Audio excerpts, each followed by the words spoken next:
Hello.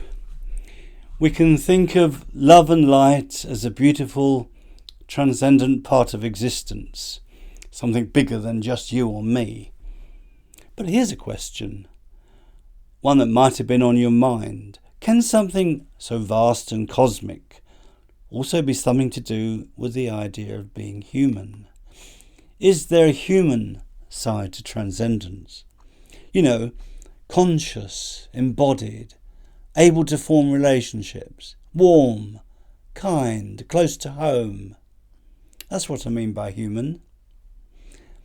Well, let's dig into this. Maybe wander through a few myths, a bit of religion even, and what it means to be human. Let's start with that wonderful word love. Not the mushy, sentimental, heart-shaped box kind, but a deep affection that wants to give, that wants to be with someone. I've always thought that love and wisdom are like two sides of the same coin. They're just better together, because affection without good sense can go a bit off track, and clear thinking without love, cold, inert, but the two in harmony. Now, that's the good stuff. That, to me, is the universal essence, the source of what makes us truly humane. Now, when people try to speak about this spirit of humanity, they do often get stuck for words. As the Hindus say, what is real often hides from us. They say the reason is we immerse ourselves in appearances. Similarly, I would suggest if there is an infinite truth about existence, our limited mind is in difficulty comprehending it. Yet, even when not committed to any faith tradition, many folk seem to appreciate new ways of knowing and loving, for they have noticed a guiding light that inspires hope and confidence. Whether or not you use the word God, maybe you felt a higher spirit inside you, a sort of divine, humane presence you can trust. So, what is humane mean? What does it mean anyway?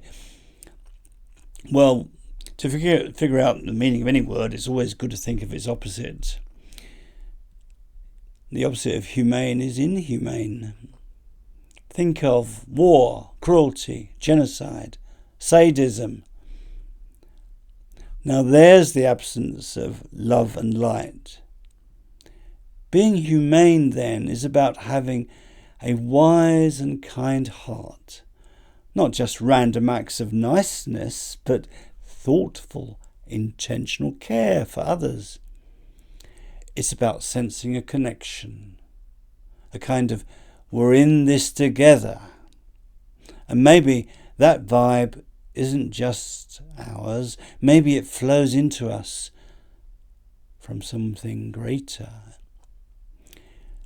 Every religion seems to have its own way of picturing the big mystery. Usually a kind of person, an all-seeing, all-powerful being, a supreme spirit, or more just often the word God.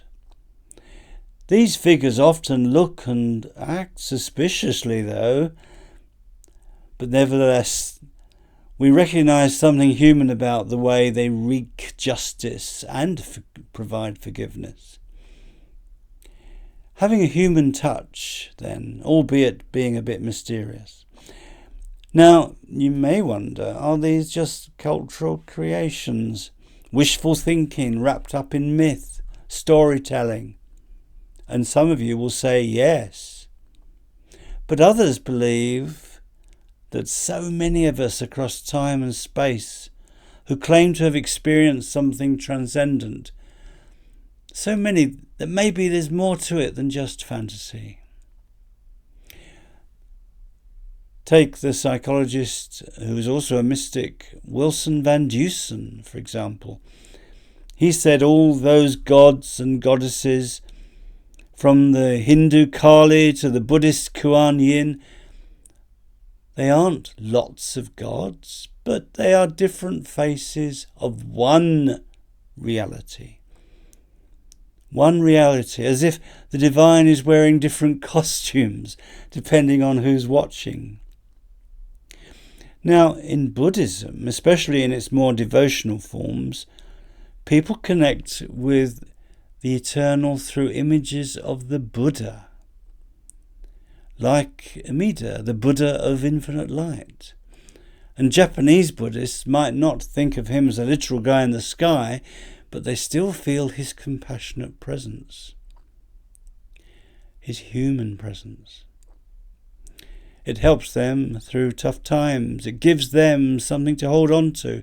It's a human face for something bigger. Now, I did use the word God a few minutes ago, and let's be honest, that word can stir up mixed feelings. For some of us, it's comforting. For others, it's a no-go. It's too loaded with baggage. Some people feel spiritual but want nothing to do with religion. Maybe they've seen too many conflicts where religion was the excuse. Where the real issues, however, were more about power, about money and cultural differences.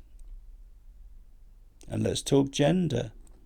A lot of people today, especially those tuned into feminist thinking, they aren't so keen on the idea of God as the ultimate man in the sky.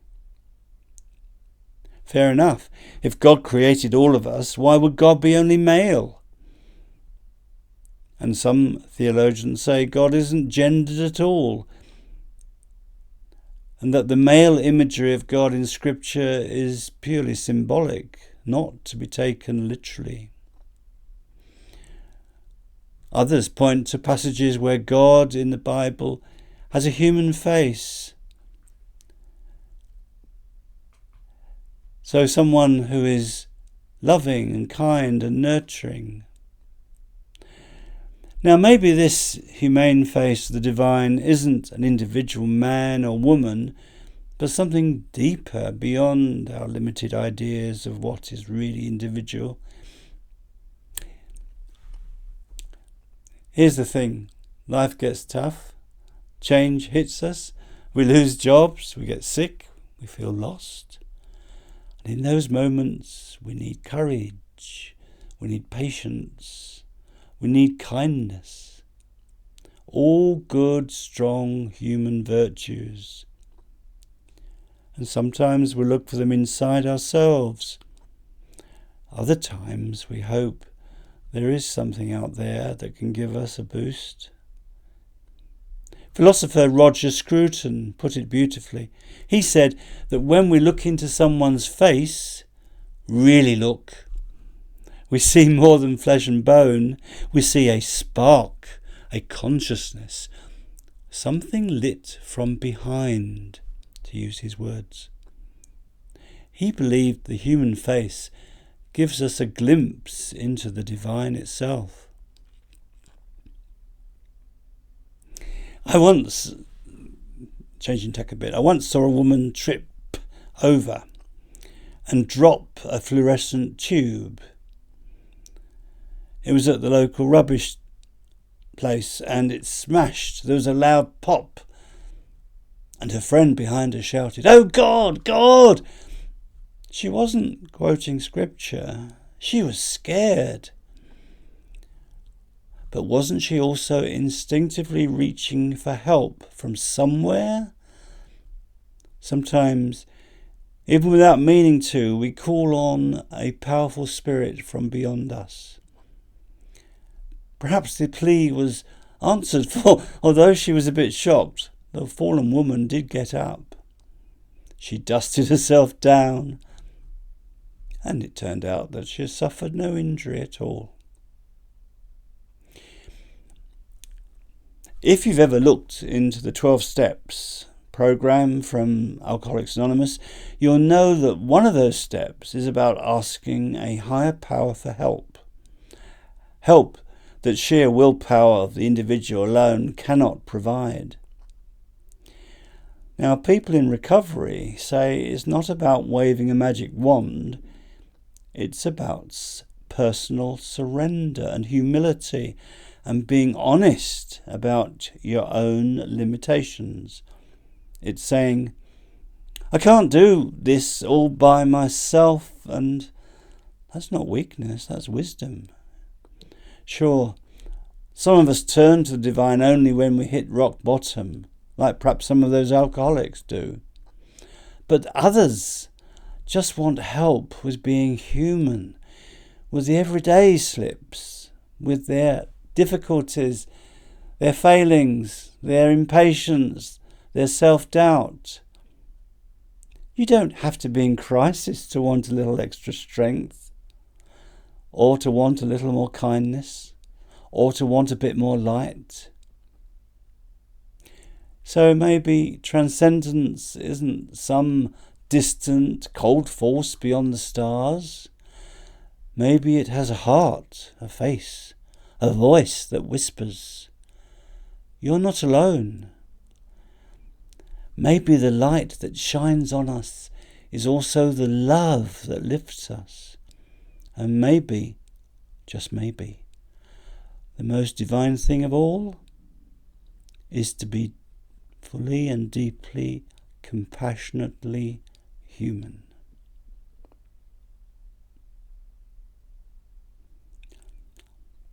Thanks for listening to me.